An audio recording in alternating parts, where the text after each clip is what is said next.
வானம் கடலினும் பெரிதே என்ற நற்றிணை பாடலும், நிலத்தினும் பெரிதே வானினும் உயர்ந்தன்று நீரினும் ஆரளவின்றே என்ற குறுந்தகை பாடலும் எடுத்துரைக்கின்றது. வாழ்க்கை சிறக்க வேண்டுமானால் அன்பினால் மனிதர்களை ஆள்வதற்கு கற்றுக்கொள்ள வேண்டும். தலைவன் தலைவியினுடைய அன்பின் நெருக்கத்தை பற்றி சொல்லுகின்ற போது, யாயும் ஞாயும் யாராகியரோ எந்தையும் நுந்தையும் எம்முறை கேளீர், யானும் நீயும் எவ்வளி அரிதும் செம்புளப்பெயல் நீர் போல அன்புடை நெஞ்சம் தாம் கலந்தனவே என்ற குறுந்தகை பாடலும் எடுத்துரைக்கின்றன. தலைவி தலைவனுடன் கொண்டுள்ள அன்பை பற்றி குறிப்பிடும் போது, இம்மை மாறி மறுமையாயினும் நீயாகியர் என் கணவனை யானாகியர் நின் நெஞ்சு நேர்பவளை என்ற குறுந்தகை பாடல் வழி தலைவன் தலைவினுடைய அன்பு நிலை எடுத்துரைக்கப்பட்டுள்ளது. அடுத்ததாக விருந்தோம்பல். அன்பு நெறி நின்று மனையறம் புரியும் தலைவியின் கடமை விருந்ததிர்கோடலாகும். வீடு தேடி வரும் விருந்தினரை இன்முகத்துடன் வரவேற்று இனிய மொழிகளை பேசி உபசரித்து போற்றும் உயரிய பண்பை விருந்தோம்பல். இப்பண்பினால் மனித உறவுகள் நன்கு கட்டப்பெறுகிறது. சுற்றத்தாரின் பண்பட்ட அன்பை பெறுவதன் மூலம் இல்லறம் இனிதாக அமைகிறது. சுற்றம் போற்றுவதால் சமுதாய கட்டமைப்பு வலுப்பெறுகிறது. இன்றைய நிலையில் மனிதர்கள் தனித்தீவுகளாகி வருகின்றனர். மனிதர்கள் தங்களுக்குள் நட்புறவை வளர்த்து கொள்ளாததே இதற்கு காரணமாக அமைகின்றது. ஆனால் சங்ககால விருந்தோம்பும் பண்பும் பாசப்பிணைப்பும் சமுதாய வளர்ச்சிக்கு உதவிய நிலை எடுத்து காட்டப்பட்டுள்ளது. விருந்தோம்பலினால் பெண்ணுக்கு பெருமை ஏற்படுகிறது என்பதை சங்க நூல்கள் அகநூல்கள் எடுத்துரைக்கின்றன. இரவு நேரத்தில் விருந்தினர்கள் வந்தால் கூட முகமலர்ச்சியோடு அவர்களை உபசரிக்கின்ற பெண்ணினுடைய பெருமையை அல்லிலாயினும் விருந்துவரின் உவக்கும் முல்லை சான்ற கற்பின் மெல்லியல் என்று சொல்லக்கூடிய நற்றிணை பாடல் இங்கு விளக்கி நிற்கின்றது. பரத்தமை ஒழிப்பு. இன்றைய சமுதாய சீரழிவுக்கு ஒன்றாக விளங்கக்கூடிய பரத்தமை ஒழிப்பை பற்றி நம்முடைய சங்க இலக்கியங்கள் நிறைய இடத்தில் பேசியிருக்கின்றன. அந்த எதிர்ப்பு எப்படி இருக்கின்றதென்றால், தலைவியினுடைய கூற்று, தோழியினுடைய கூற்று, பாங்கனுடைய கூற்று, இதன் வழியாக ஒரு எதிர்ப்பு குரல் தெரிந்திருக்கின்றது. நேரடியாக தெரியாவிட்டாலும் மறைமுகமாக தெரிந்திருக்கின்றது. மாந்தகுல சமுதாயம் பண்புடனும் ஒழுக்கத்துடனும் விளங்க வேண்டும் என்பதில் சங்கப்புலவர்கள் கவனமுடனும் கண்டிப்புடனும் தன் பாடல்களை பதிவு செய்துள்ளனர். எனவே மருதநிலை பாடல்களில் பெரும்பாலான இடங்களில் பரத்தமைக்கு எதிர்குரல் கொடுத்துள்ளனர். பரத்தமை பிரிவினால் பிரிந்த தலைவன் மீண்டும் இல்லத்திற்கு வரும்போது பாங்கன், தோழி ஆகியோரை வாயில்களாக தலைவியிடம் அனுப்புவான். இதனை அறிந்த தலைவி வாயில் மறுத்து தலைவனின் கொடுமையான செயல்களை எடுத்து கூறுவாள். இச்செயல் தலைவனை ஏற்க மறுக்கும் தலைவியின் எதிர்ப்பு குரல் பரத்தமைக்கு எதிரான எதிர்ப்பு குரலாக அமைந்துள்ளது. பரத்தமையில் பிரிந்த தலைவனை பார்த்து தோழி ஒருத்தி எதிர்குரல் கொடுக்கிறாள். தலைவனின் செயலை கடுமையாக எதிர்க்கிறாள். ஒருவன் பட்டங்களையும் பாராட்டுகளையும் பெறுவது செல்வமாகாது. இவற்றை சான்றோர்கள் செல்வமாக மதிக்க மாட்டார்கள். தம்மை அடைந்தாரை எக்காரணம் கொண்டும் துன்புறுத்தாது அவர்களுக்கு ஏற்படும் துன்பம் நீக்கி அருள் செய்வதையே செல்வமாக மதிப்பர். அத்தகைய அருட்செல்வம் உன்னிடமில்லையே என கேள்வி கேட்கிறாள் தோழி. நெடிய மொழிதலும் கடிய ஊர்தலும் செல்வம் என்று தன் செய்வினை பயனே. சான்றோர் செல்வம் என்பது சேர்ந்தோர் புண்கண் அஞ்சும் பண்பின் மென்கட் செல்வம் என்பதுவே என்ற நற்றிணை பாடல் பதிவு செய்துள்ளது. சங்க அகநூல்களில் வாழ்வியல் அறங்கள். அகநூல்களில் களவு கற்பு என்ற இரு நிலைகளில் மட்டுமன்றி மனிதகுலம் செழித்து வளர்வதற்கும் வாழ்வதற்கும் உரிய வாழ்வியல் அறங்கள் கடைபிடிக்கப்பட்டுள்ளன என்பதை வரும் எடுத்துக்காட்டுகளில் சிறப்பாக காணப்படுகின்றன. வாழ்வியலின் நற்பண்புகளான நட்பு, ஈகை, வாய்மை, சான்றோரின் அறச்செயல், தன்னலமற்ற நிலை, அருளுடைமை, செய்நன்றி மறவாமை முதலியனவாகும். தலைவன் தலைவியை பிரிந்து செல்கின்றான். அதனால் தலைவி பிரிவு துயரால் துன்புறும் நிலையை தலைவனிடம் எடுத்து கூறும் இடத்தில் அறச்சிந்தனைகள் பதிவு செய்யப்பட்டுள்ளன. மனித வாழ்க்கையில் கடைபிடிக்க வேண்டிய நற்பண்புகளையும் அறங்களையும் கலித்தொகை பட்டியலிட்டுள்ளது. நலிந்து போனவருக்கு, அதாவது வறுமையுற்றவருக்கு உதவுதல் இல்லறம் என்று சொல்ல வேண்டும். தம்மோடு இணைந்த ஒருவரை பிரியாமல் இருக்கின்ற நடைமுறையை போற்றுதல் அல்லது பாதுகாத்தல் என்று சொல்ல வேண்டும்.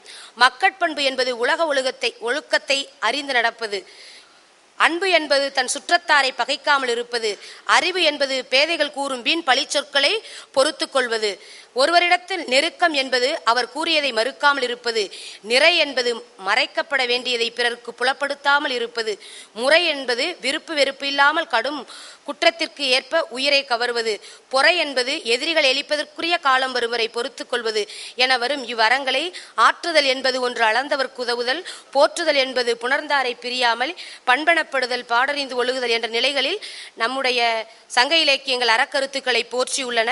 அதற்கு நட்பு, ஈகை போன்ற நிலைகளிலும் சங்க இலக்கியங்கள் அறங்களை போற்றி பாதுகாத்து வருகின்றன என்பதை இங்கு குறிப்பிடுகின்றேன். தொகுப்புரை. சங்க காலத்தில் அகமும் புறமும் மட்டுமே பாடப்பட்டன. தனித்தனியே அகநூல்கள் இருந்ததாக புலப்படவில்லை, அறநூல்கள் இருந்ததாக புறப்படவில்லை. ஆனால் தனித்தனியே பாடப்பட்ட சங்க பாடல்களில் அறச்செய்திகள் ஆங்காங்கே விரவி கிடக்கின்றன. அறக்கருத்துக்களை வாழ்வியல் அறங்களாக போற்றிய சங்க அகநூல்களின் மாண்பு போற்றத்தக்கதாய் அமைந்துள்ளது. தலைவி, தலைவன், தோழி என்ற கதை மாந்தர்களின் படைப்புகள் அறத்தை மையமிட்டே அமைக்கப்பட்டுள்ளன.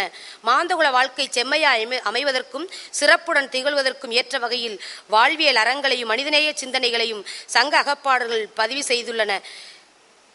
நன்றி, வணக்கம்.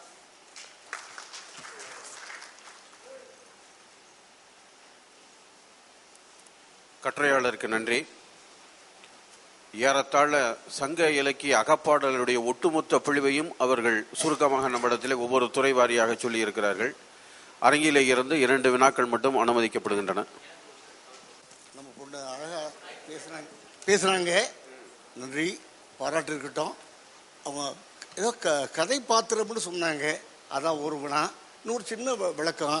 இவங்க மற்ற அகராதி சொற்களுக்கு பொருள் எல்லாம் இங்கே கொண்டாந்து கொடுத்து என்ன பயன்? சங்க இலக்கியத்தில் அறங்கிற சொல்றதுக்கு ஏதாவது விளக்கம் இருக்கா? அந்த விளக்கங்கள் 4 விளக்கத்துக்கு 4 சான்று கொடுக்கலாமேங்கிற ஒரு விளக்கம், அவ்வளவுதான். இவ்வளவு நேரம் அந்த கதையெல்லாம் நமக்கு தெரியுமே, இங்க உட்கார்ந்துருக்க பவிகளுக்கெல்லாம் தெரியுமே. இவ்வளவு நேரம் நமக்கு துன்பப்படுத்தணுமா வேண்டுமா? தலைவருடைய உரிமை அனுமதித்திருக்க நன்றி. ஆக இது கட்டுரை இப்படி இருக்கலாம் என்பது சொன்னேன், சின்ன அறிவு, அவ்வளவுதான். வினா கதை பாத்திரம், கதை ஏது பாத்திரம் ஏது? நன்றி. அதாவது இப்போ சங்க இலக்கிய பாடல்களை பார்த்தீங்கன்னா ஐயா, எல்லாமே நாடக போக்கில் அமைஞ்சிருக்குங்கிறது உங்களுக்கு நான் சொல்லி தெரிய வேண்டியது இல்லை இல்லைங்களா? அப்படி ஒரு கருத்து இருக்கு. இப்போ அப்படி இருக்கின்ற பொழுது கதை பாத்திரங்கள் நம்ம அந்த இலக்கியங்கள் சொல்லப்படுகின்ற தலைவன், தலைவி, தோழி இவங்களை தாங்க ஐயா சொல்றேன். வேற கதை மாந்தர்கள்னு சொல்லியிருக்கலாங்க ஐயா. இலக்கிய மாந்தர்கள். அடுத்தது, இந்த கட்டுரையாளர் படித்தபோது அக இலக்கிய கோட்பாடுகளை பற்றி தான் அவங்க சொன்னாங்க. நீங்க தலைப்பையே அக இலக்கிய கொள்கைகள்னே வச்சிருக்கலாம். அது அறக்கருத்துக்கள் நீங்க சொல்ல வேண்டிய அவசியம் இல்லை தனியான முறையில். ஒன்று. அடுத்தது, சங்க காலத்திலேயே பரத்தை ஒழிப்புக்கு எதிராக குரல் வந்திருக்குன்னு சொன்னீங்க. அதாவது ஒரு கணவன் மனைவியை விட்டு வேறு ஒரு இடத்திற்கு சென்ற பிறகு மனைவி அந்த தலைவி குரல் கொடுத்ததாக இலக்கியத்தில், சங்க இலக்கியத்தில் இருக்கு. ஒரு ஆண் குரல் கொடுத்ததாக சங்க இலக்கியத்தில் இருந்தால்தான் அது பரத்தை ஒழிப்புக்கு எதிரான குரலாக இருக்க முடியும். அது இருக்கான்னு சொல்லு சார். பாதிக்கப்பட்டவங்க தானே சார் குரல் கொடுக்க முடியும். பாதிக்கப்பட்டவங்க பெண்கள் தான். தலைவி பாதிக்கப்படுறா, அதனால தலைவி குரல் கொடுக்குறா. சார் அது ஆணாதிக்க சமூகங்கய்யா. அதுக்கு ஆண்களுக்கு தேவையானதை மட்டும் எடுத்துட்டு போயிட்டு இடமே இல்ல. ஆணாதிக்க சமூகம் தான் சங்க இலக்கியத்தில் இருந்திருக்கு. அதான ஒத்துக்கிறீங்கல்ல? என்னங்க, ஆணாதிக்க சமூகம் இருந்திருக்குங்கய்யா. எப்பவுமே நீங்க இப்ப பார்த்தா கூட ஒரு கவிஞன் பாடுகின்ற பொழுது 2 பக்கமும் பாடுவான். ஆனா நன்மையைத்தான், நல்லதைத்தான் நிறைய சொல்லிட்டு போவாங்க. பாரதி சொன்னா 2 பேரும் கற்பை பொதுவில் வைப்போம்னு, பெரியார் சொன்னாரு 2 பேரும் கற்பை பொதுவில் வைப்போம்னு சொல்லி.